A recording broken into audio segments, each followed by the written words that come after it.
wonderful Monday. I hope that you had a great weekend. My name is Linda Alela and this is Morning Cafe. It is my pleasure to do this with you. Looking forward to greatness for the week. Let's stick to positivity. Karibu sana. It's always good to have you joining us as we take a look at the politics of the day. We'll be deciphering on all these talks and intolerance, one thing that should be highly condemned. And we'll be looking at what played out in Jacaranda grounds. Most importantly, taking a look at just how politics is slowly taking center stage at the level of the pulpit that we have our very own clergy going out there to outrightly, politic as well as, endorse certain individuals for certain positions. We do not forget to speak about this saga of degrees. Fortunately or unfortunately, it is working for others, it is not working for others. And so we decipher some more on this subject that we've looked at for the better part of last week, and we carry it to this very week as well. We'll be looking at these talks of campaigns on ground, the six-tier talk, the six-tier call. Most of the leaders would go out of the ground and call for, people to go out, the electorate to go out and vote their specific parties, right from the level of the presidency to the level of the members of county assemblies. But just what does it mean for these parties that sit within a certain coalition?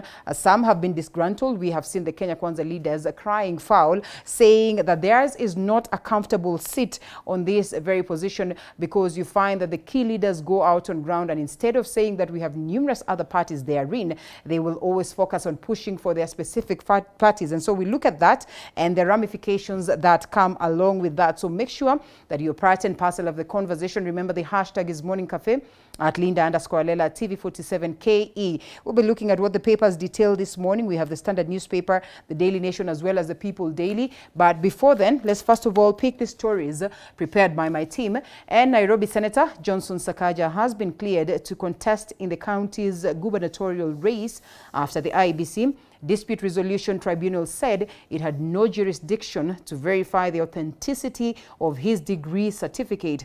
Also cleared to contest was Machakos Wiper gubernatorial aspirant, that is Wavinya Ndeti, while Kiambu County senatorial hopeful Karugo Dhangwa suffered a blow after his appeal was thrown out of the tribunal.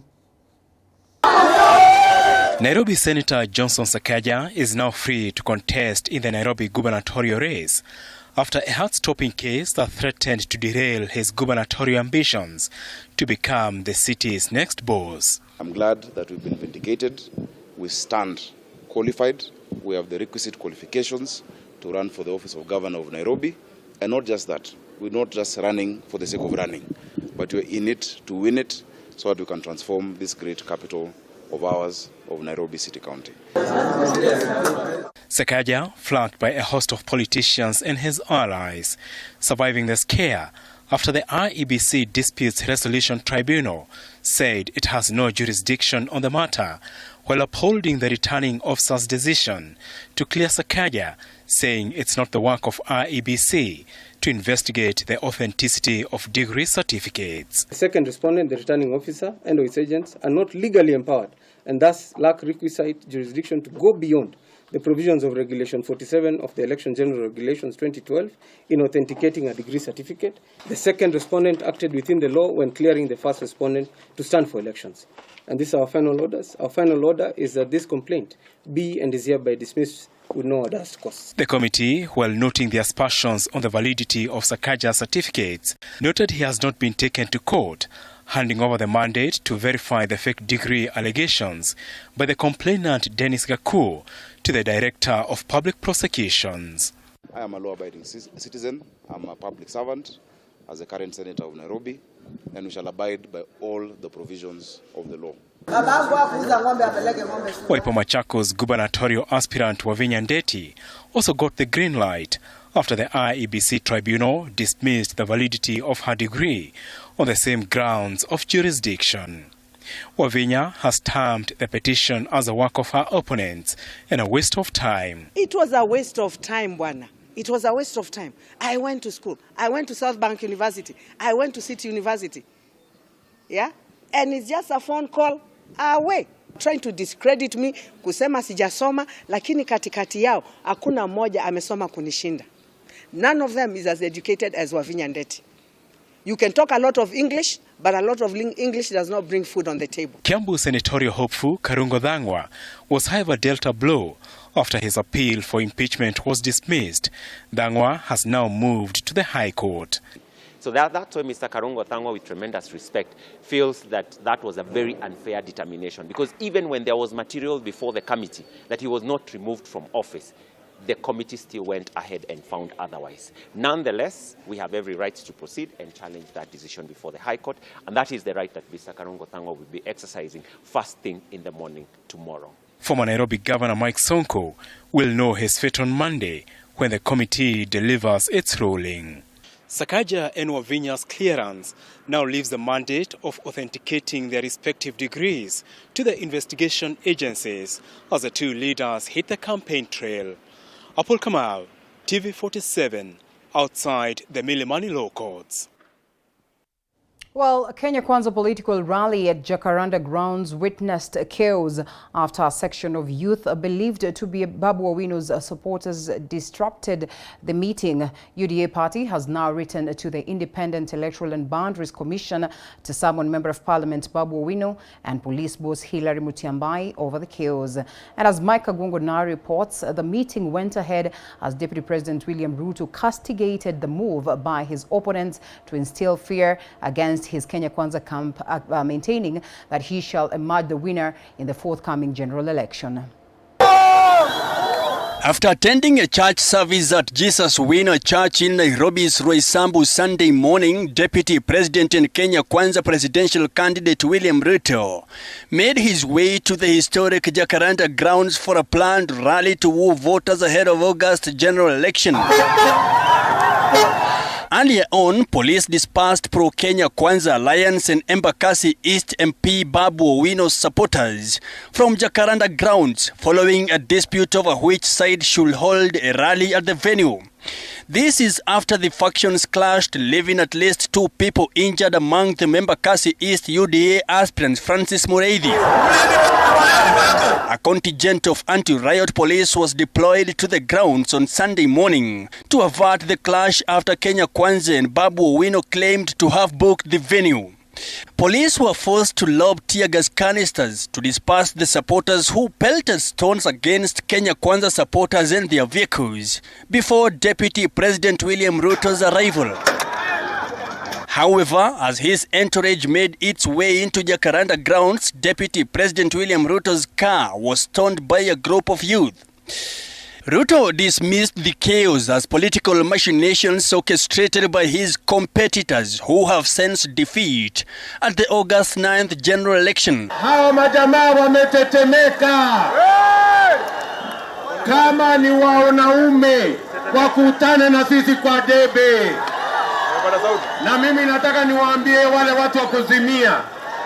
Nataka niwaambie hawa vijana mnawatumia kutupa mawe. Siku zenu imebaki 50 ya kuwatumia watupe mawe. The DP said his Kenya Kwanza government will put to an end the culture of politicians using the youth to disrupt opponents' political rallies. Siku za kutumia vijana watupe mawe zinaisha na uchaguzi huu. Hakuna kijana tena baada ya hii uchaguzi atatumika na mtu yeyote ati kupigana mawe kuumiza wengine kwa sababu ya mambo ya kisiasa. I want to challenge our competitors. Meet us at the ballot. Stop this violence. Stop the intimidation. Stop the blackmail. You have blackmailed us enough, and we are telling you enough is enough. We are going to change this country whether you like it or not. He said the youth easily fall for the ploy because of joblessness, which his government will end by creating job opportunities. Hata hii vitisho yote mnaona hii ni kwa sababu wanataka kutulazimisha. Lakini mimi nataka niwaambie, time has come. No amount of bullets, no amount of stones, no amount of intimidation, no amount of threats will stop this nation from changing. And on 9th of August, we are going to change this nation for the better. Ruto's allies maintaining that Kenya Kwanza was still on course to improve the cost of living once they assumed power in August 9. Tunauliza waziri Yatani, mbona herufi za King'ambo shilingi yetu inazidi kudidimia? Wewe umefuliza taifa letu kwa madeni makubwa kule ulimwengu. Sasa shilingi dola moja inaenda kwa 125. Ndugu na dada, ndio kwa sababu ushuru unapanda. Ndio kwa sababu bei ya unga inapanda. Ndio kwa sababu factories hazina raw materials. Watu wetu wanaumia, serikali imepandisha bei ya kila kitu. Mafuta imepanda, unga imepanda, hata chumvi imepanda. Now, with 50 days to go before the D-Day, the Kenya Kwanza has intensified their campaigns. Now, after Johnson Sakaja has been cleared by IEBC to run for Nairobi gubernatorial bid. Mike Kagwango, TV 47, Jacaranda Grounds, Nairobi County. All right. Well, President Uhuru Kenyatta and Azimio la Umoja One Kenya Alliance presidential hopeful, that is Right Honorable Raila Odinga, joined hundreds of Aquarino faithful in celebrating 100 years of the church's existence. Raila expressed confidence that he will win the August polls, as Joash Ansari reports. President Kenyatta joined Azimio One Kenya Alliance flag bearer Raila Odinga and his running mate Martha Karua in the celebration of 100 years of the Aquarino Church existence. Odinga expressing confidence that he will win the August polls. Wengine walisema ati baba hawezi kupanda mlima. Nikamwambia niko na tingatinga na niko na Martha. Nikasema inawezekana. Si inawezekana? Itawezekana kwa jina ya Mwenyezi Mungu. The Aquarino Church has a following of close to 1 million voters, largely from the Mount Kenya region. And after his speech, President Kenyatta, in what appeared to endorse Raila for the Aquarino vote, invited Karua to address the gathering before Karua invited Odinga. Though Kenyatta largely spoke in his native language of Kikuyu, he appeared to drum up support for the Raila Karua ticket. Sisi tutazidi kuwa na nyinyi. Mimi niko hapa na mgomba mwenza wangu Mama Martha Wangari Karua. Mumetembea na mimi kutoka wakati nimeanza siasa zangu mpaka hapa ambapo nimefika, na lazima niseme asante. President Uhuru Kenyatta used the forum to award a number of members of the Aquarino group various government positions. Na asante kwa ile support ambayo mumenipatia, na hata hapa ambapo tumefika hatutawachana, tutaendelea pamoja na tuhakikishe ya kwamba kanisa litaendelea kukomaa, kanisa itaendelea kukua, na kwa vyovyote vile mmesimama na mimi pia nitasimama na nyinyi. During last year's Aquarino annual meeting, President Kenyatta hit at his deputy William Ruto. Joash Onsare, TV 47, Nairobi. And still, Martyrs Church Catholic bishops have called on Kenyans to elect leaders with a strong moral standing and those who will fight corruption in an election post. In a statement read by the Nyeri Archbishop Anthony Muheria at Our Lady of Consolata Catholic Cathedral in Nyeri, the bishops have called for sobriety among voters as they exercise their democratic right in August. The Catholic bishops further asked Kenyans to take their civic duty of electing leaders as an opportunity to place their right people in office. They faulted Roots Party presidential hopeful Professor George Wajakoya's plan to legalize marijuana if elected the country's 5th president. We must stand up against those leaders who propose to destroy life in its initial stages, in the mother's womb through abortion, those who have the agenda of liberalization of sexual behavior, including pornography, and those proposing the destruction of our youth through liberalization of drug use. Any leader clearly supporting such agenda should not be elected. Furthermore, a leader who supports an immoral agenda will not have a conscience. This spells doom for society. When we say God-fearing leader, we mean one who respects God's laws. In real time, we must elect a leader who will not only protect, but will promote our traditional African and Christian family values. Well, the country continues to record a surge in the COVID-19 infections. 246 people have tested positive for COVID-19 from a sample size of 2,484 tested in the last 24 hours. The positivity rate now stands at 9.9%. Total confirmed positive cases now stand at over 329,000, and culminative tests so far conducted stands at over 3.7 million. The numbers have been on the rise in the last few weeks.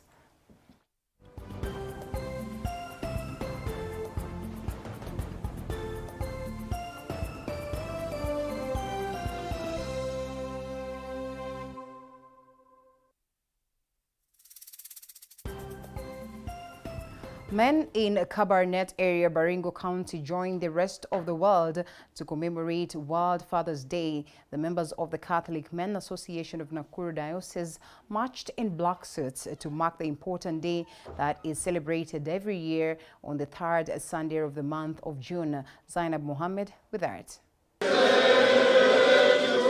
In a celebration filled with pomp and color, over 1,000 men in Kabarnet area, Baringo County, congregated to commemorate World Father's Day. Dressed in black suits, the fathers marched to the church where they held their service, which only comprised of men, except a few women who participated in the choir. The fathers lit a candle as a sign of being the light of their family and the world. Are you together? Speaking during the celebrations, Father Francis Mugo of the Catholic Association of Men called on all men to stop abdicating their duties as fathers. Women, they have a lot of roles in our families. That they take care of the children, they cook, they do many things. But sometimes many men, they're running away from these responsibilities. Some men do not want to be committed in a family.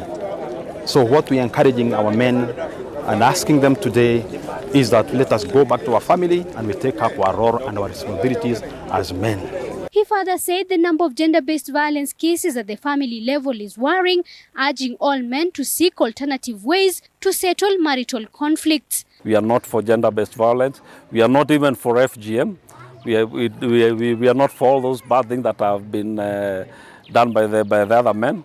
So my appeal to the men, let us follow Christ. Let us follow Jesus. Let us be good examples to our children. He mentors all their family, and especially their sons, because they are following what is happening with their dad. And the children observe a lot, and they observe what is happening. And therefore, what we encourage men is that let them mentor their sons so that they be responsible children of tomorrow. Being an election year, men were also urged to be agents of peace and to not be swayed by politicians whose interest is to incite Kenyans.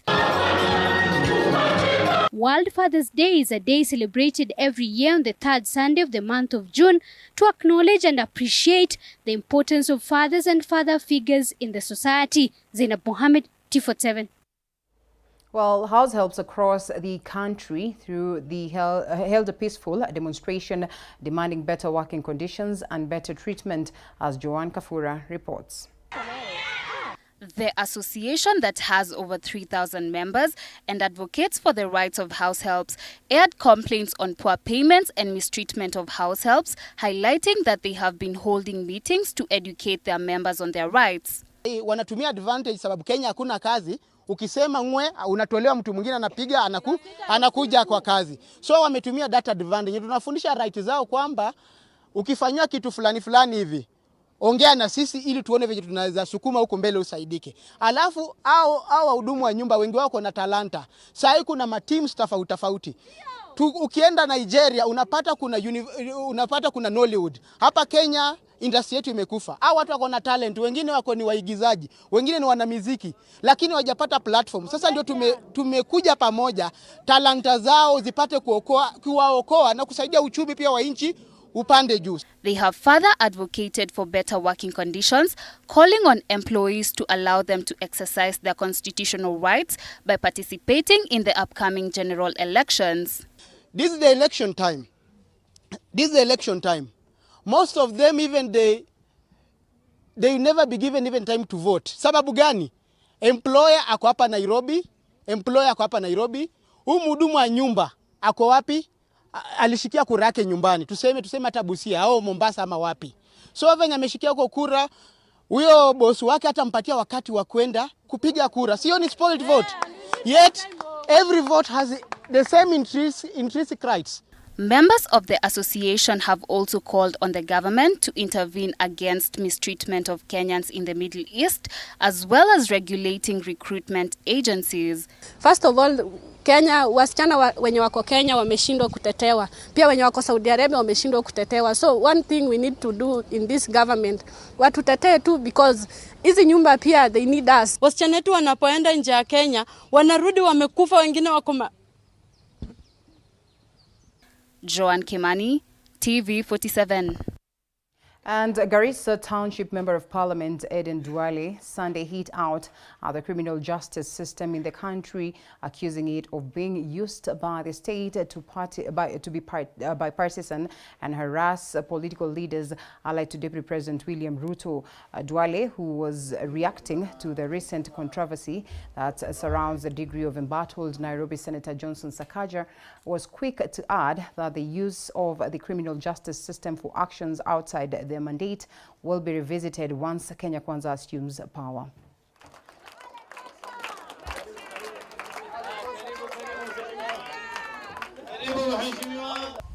The actors of the criminal justice system to parade many leaders before court with no evidence, because they are working at the whims of certain shade of the political divide. I want to tell the leadership of the criminal justice system, the DCI, the IG, the DPP, the EACC, and other institutions like the Commission for University Education. Well, he has accused them of being partisan. That has to be clear. Now, bittersweet political relationship between the Deputy President William Ruto and former Naivasha legislator, that is John Kihangi, will soon surface again if the latter wins. Kihangi says the DP will have to explain to the Naivasha residents the credibility of contested UDA primaries. Our reporter Willie Dennis Njeru with that. Speaking during the inaugural ceremony for his campaign bid at Kinamba Primary School in Naivasha, the former Naivasha legislator John Karanja Kihangi said if he wins the coming elections, he will force Ruto to answer for what he called shambolic party primaries that overturned his win by a single vote. Na yeye alinichezea siasa. Alichezea siasa? Yeye ni rafiki yangu. Lakini siku moja I'll face him and I'll tell him, because even now I'll give you my vote, Your Excellency. Now watu wamesema watakupea vote. But one day I'll ask you, and you'll come here in this field, and you'll explain to these people what happened. Kihangi, who is vying for the Naivasha parliamentary seat, had initially been declared the winner in the UDA primaries by 403 votes, and the win was later awarded to the incumbent MP Jane Kihara, who is amongst a list of 8 contestants. Tulishinda na kura ikahesabiwa mpaka certificate tukapewa, lakini kuna miereka ilichezwa. Mara wakasema tumeshindwa na kura moja, na tulikuwa tumeshinda na kura 403. Kihangi has publicly declared his stand on his presidential choice and asked the cosmopolitan fragile region to foster peace ahead of the general elections, sentiments echoed by a dozen of clergy. Chama akiwezi ikakuja hapa kuhudhuria sherehe, chama akisaidiangi mtu, chama tu ni daraja ama kama zile gari mnaona pale. Tunahitaji viongozi lakini si wanasiasa. Asante. Ili tunapoingia hapa tuweze kusonga bari na tupeleke nchi yetu mbele. The clergy, however, castigated the head of state for predicaments befalling the country and the high cost of living, citing bad leadership. Ni vibaya sana kiongozi kuendelea kunawili na watu wake wanazidi kuwa masikini. Huo sio uongozi. Naivasha has Nakuru County's biggest swing vote with over 400,000 registered voters. Reporting for TV47 from Naivasha, Nakuru County, I'm Willie Dennis Njiro.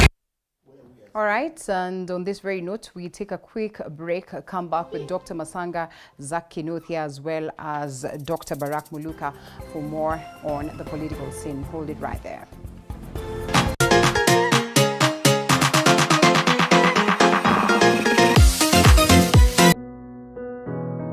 Despite being visually impaired, he is a jack of all trades. It is our quest to find answers on how to take care of children with special needs and those with disability.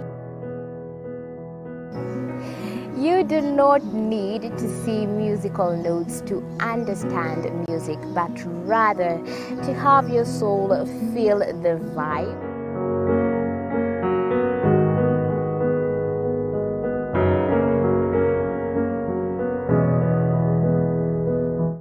Actually, for us to make a wheelchair, we have to take measurements of the user. After doing my assessment, I get to know the parent, I get to know the heaviness she's carrying. Disability comes at different stages of life.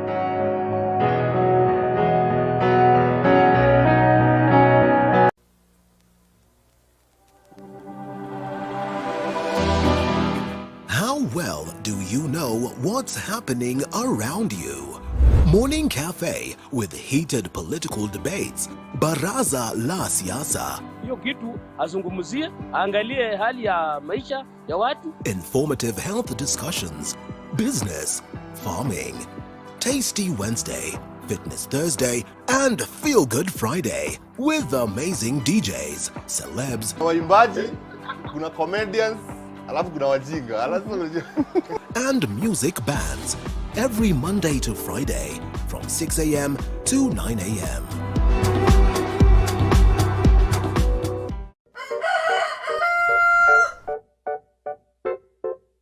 The next set of millionaires are farmers. As we know, agriculture has been and still is the backbone of our economy.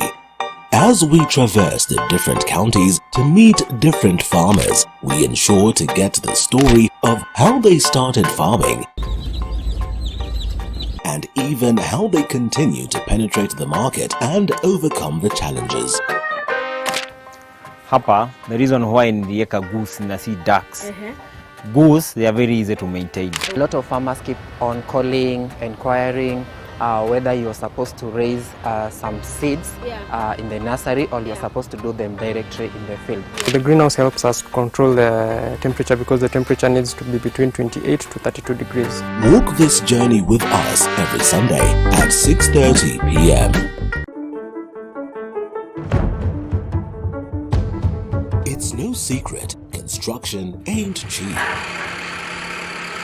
But how do we make it affordable? Different individuals are finding ways of cutting down cost by use of pre-stressed slabs other than reinforced concrete, recycling plastics to make pavers. The brick is stronger, it's cheaper, and it's lighter. And recycling wastewater in your household. What happens to my waste from the washroom, the solid waste? All that can break down. Those are just but a few. Every Tuesday at 7:30 p.m. we talk construction.